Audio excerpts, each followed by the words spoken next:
من ذا الذی یشفع عندہ الا باذنہ. اب وہ آ گیا شفاعت کا مسئلہ.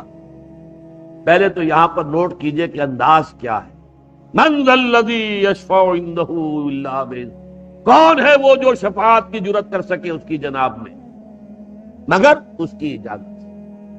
پہلا انداز جو ہے وہ بڑا پھر چیلنجنگ ہے کون وہ جو یہ سمجھتا ہو کہ اسے یہ اختیار حاصل ہے, جو سمجھتا ہو کہ اسے وہ زور حاصل ہے, وہ قوت حاصل ہے کہ اس کی بنا پر اس کی سفارش مانی جائے.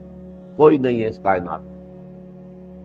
کس نہ باشا من ذا الذی یشفع عندہ. کون ہے وہ جو شفاعت کر سکے اس کی جناب میں الا باذنہ. استثناء آ گیا. ہاں اس کی اجازت. اب اس کو لوٹ کر لیجئے چونکہ ہمارے ہاں یہ مسئلہ ہے, بڑا اختلافی مسئلہ ہے. اس کی حقیقت کیا ہے؟ دیکھیے, پہلی بات تو میں نے آپ سے عرض کی کہ 3 دفعہ کی ایبسولوٹ نیگیشن کے بعد, کیٹیگوریکل نیگیشن کے بعد یہاں اس بات آیا. 3 دفعہ وہ میں گنوا چکا ہوں. سورہ بقرہ کا 6واں رکوع, سورہ بقرہ کا 15واں رکوع, پھر اس سے ایک آیت پہلے لا خلۃ ولا شفاعۃ پھر آیا. اور پھر یہاں بھی انداز جو ہے بڑا پرجلال, من ذا الذی یشفع عندہ الا. استثناء جو ہے اس کو بمقابلہ اس نفی کے اگر تولیں گے تو یہ بہت کمزور ہے اس کیٹیگوریکل ڈینائل کے مقابلے. نمبر 2, باذن نہیں. اصل میں شفاعت کہتے کسے؟ شفع کہتے دوہری 6. وتر والشفع والوتر, یہ وتر جو ہے 3 نمازیں ہم پڑھتے, 3 رکعت پڑھتے وتر ہے, اور 2 پڑھتے ہیں. یہ شفع یہ ہے کہ کسی کی درخواست کے ساتھ آپ بھی اپنی درخواست شامل کر کے اسے دوہرا بنا دیں. کوئی شخص معافی مانگ رہا ہے اللہ سے, اے اللہ مجھے معاف فرما دے, اللہم اغفر لی. آپ بھی کہیں اے اللہ معاف فرما دے, اللہم اغفر لہو. یہ شفاعت ہے. زندگی میں شفاعت ہوتی ہے, ہم کرتے ہیں. مردوں کے لیے کرتے ہیں, زندوں کے لیے کرتے ہیں. تو شفاعت اس معنی میں کہ دعا کی جائے, اے اللہ اس کو معاف فرما دے, اللہ اس پر رحم فرما. کوئی شخص اپنے لیے رحم مانگ رہا ہے, ہم بھی دعا کریں. البتہ دعا میں فرق ہوگا. کہیں کسی کے لیے نبی دعا کرے, جیسا کہ قرآن مجید میں آتا ہے کہ یہ منافق لوگ اگر جب ان سے خطا ہو گئی تھی, اگر یہ حاضر ہوتے حضور کی خدمت میں اور وہ خود بھی اللہ سے استغفار کرتے, واستغفر لهم الرسول, اور رسول بھی استغفار کرتے, تو لوجد اللہ توابا رحیما, تو وہ پاتے کہ اللہ تو توبہ کو قبول فرمانے والا اور رحم فرمانے والا. تو گویا کہ زندگی میں بھی حضور شفاعت فرماتے تھے کہ اللہ تیرا یہ بندہ اپنی خطا مان رہا ہے, اے اللہ تو اسے معاف فرما دے. بس اوقات ایسا ہوتا تھا میں نے معاف کر دیا, اے اللہ تو بھی معاف کر. کیونکہ جو خطا ہوتی تھی ظاہر بات ہے وہ کسی دین کے معاملے میں ہوتی تھی, اور حضور چونکہ اس وقت کی جو جد و جہد ہو رہی تھی اس کے قائد تھے, تو گویا کہ وہ ان کے خلاف ایک بات جا رہی ہے, تو میں نے بھی معاف کر دیا, اللہ تو بھی معاف فرما دے. یہ شفاعت قیامت میں بھی ہوگی, البتہ 2 اذن اس کے ساتھ شامل ہیں. جو شفاعت کرے اسے اجازت ملے کہ ہاں تم شفاعت کر سکتے ہو. جس کے لیے سفارش کی جا رہی ہو اس کے لیے بھی ایکسپریس پرمیشن ملے, اس کے لیے کر سکتے. یہ 2 طرفہ اذن مختلف مقامات پر قرآن مجید کے اگر آپ اس کا جائزہ لیں گے تو ایک اذن نہیں ہے. اللہ کا اذن اس بندے کو کہ تم سفارش کر سکتے ہو, اس بندے کے لیے. یہ دونوں چیزیں اذن میں شامل ہیں. اب سوال پیدا ہوتا ہے جب ہم ساری باتوں کی کوئی عقلی توجیہ بھی کرنے کی کوشش کرتے ہیں کہ پھر شفاعت کا فائدہ کیا ہے. پہلی بات تو یہ سب مانتے ہیں, جو بریلوی مکتب فکر کے لوگ ہیں وہ بھی مانتے ہیں کہ ایسی کوئی شفاعت نہیں ہے کہ جو اللہ پر کوئی اپنے اقتدار, اپنے غلبے, اپنی قوت کے بل پر اللہ سے کوئی بات کروا لے. اس کا کوئی امکان نہیں. وہ تو شرک ہو جائے گا, بدترین قسم کا شرک ہو جائے گا. لیکن شفاعت کی پھر کیا مقام, کیا ہے, کمال کیا ہے؟ اللہ تعالیٰ اپنے کچھ نیک بندوں کا جو اس کے ہاں مقام اور مرتبہ ہے, جو قدر و منزلت ہے, اس کے اظہار کے لیے شفاعت کی اجازت دے.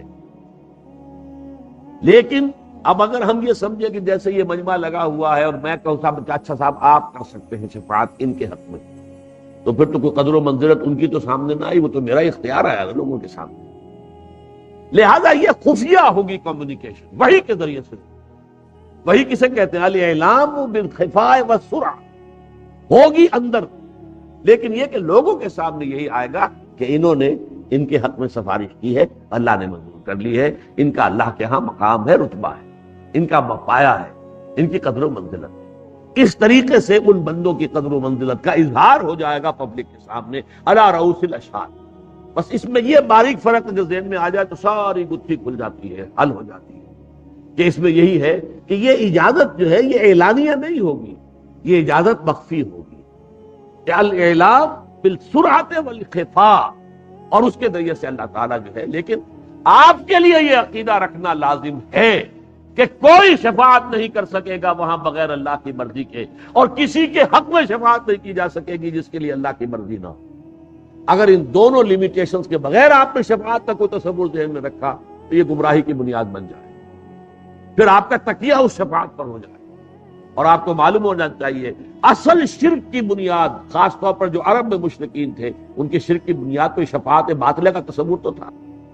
وہ یہ تو نہیں کہتے تھے کہ لات اور عزا اور منات نے جو ہے کائنات اور زمین کو پیدا کیا ہے، معاذ اللہ۔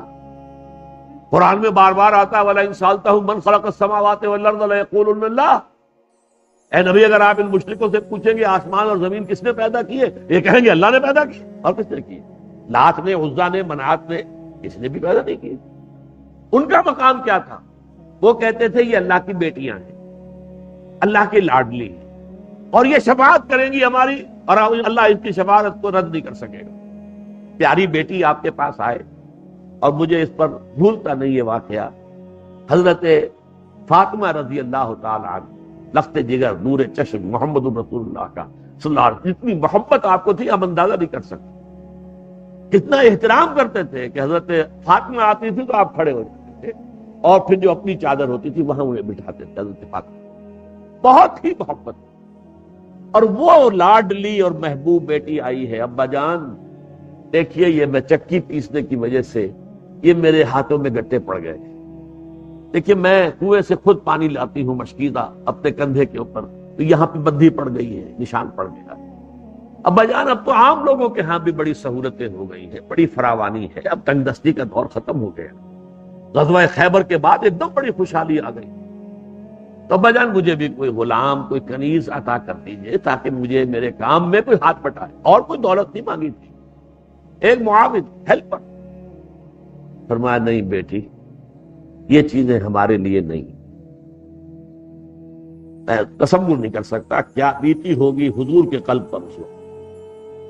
فاطمہ درخواست کر رہی ہے، اور کس انداز میں درخواست کر رہی ہے، اپنے ہاتھوں کے گٹے دکھا کر اور اپنے کندھے کی بندیاں دکھا کر کر رہی ہے، لیکن وہ اختیاری فقر، یہ چیزیں ہمارے لیے نہیں، میں تمہیں اس سے بھی زیادہ قیمتی شے دیتا ہوں۔ تسبیح فاطمہ عنایت کی ہے کہ ہر نماز کے بعد 33 مرتبہ سبحان اللہ، 33 مرتبہ الحمدللہ، 33 یا 34 مرتبہ اللہ اکبر کہہ لیا کرو،